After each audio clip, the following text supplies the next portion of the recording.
In this video, we're going to show you how to set a standard banquet table. Ideally, at the beginning of each shift, the caterer, banquet captain, or banquet manager should conduct a pre-shift meeting to identify assignments and duties. You should also be given a floor plan and/or table setting diagram.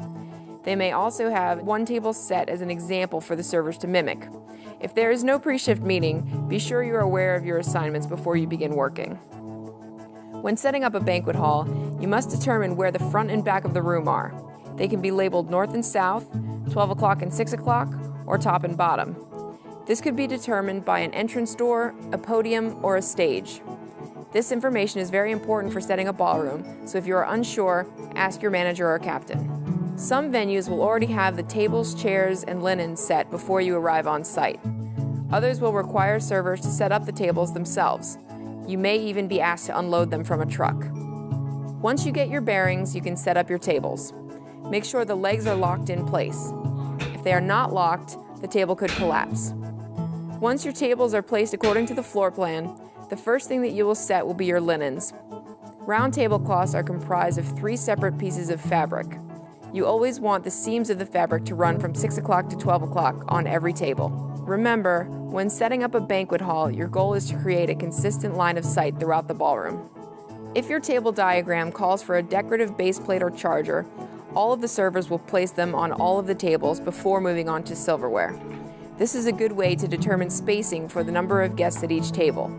If there are chairs present, do not set based on the chairs. Just because they're there doesn't mean that they were placed correctly.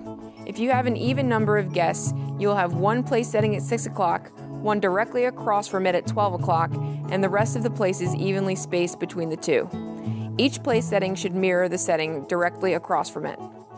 When setting an odd number of place settings, you'll have one setting at 6 o'clock, which will bisect the 2 place settings across from it. It is now time to place your silverware. Always place forks on the left and knives, blades facing in, and spoons on the right. Your silver should be set outside to inside, following the respective courses based on the menu. Silver for the first course would be on the outside, and the silver for the entree would be on the inside.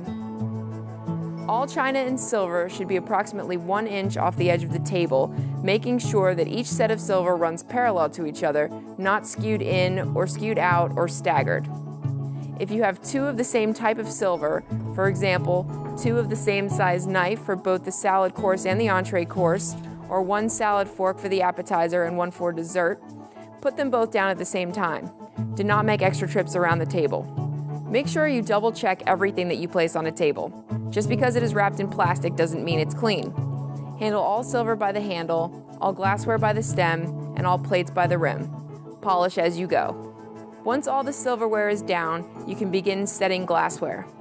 Glassware is normally set just above the dinner knife, but refer to your diagram for exact placement, and check for water stains and lipstick stains before placing them on the table.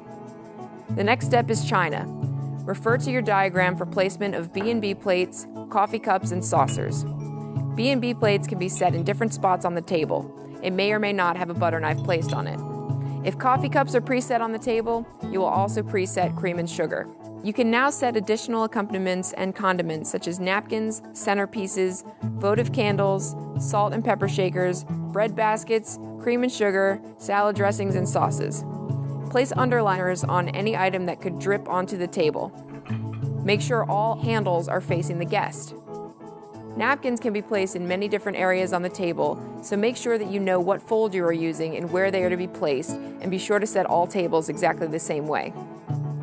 Chairs should be the last thing you set, and they should all line up flush with the linen, not under the table or pulled out. If you find that there is not enough space to maneuver between chairs, let your banquet manager know.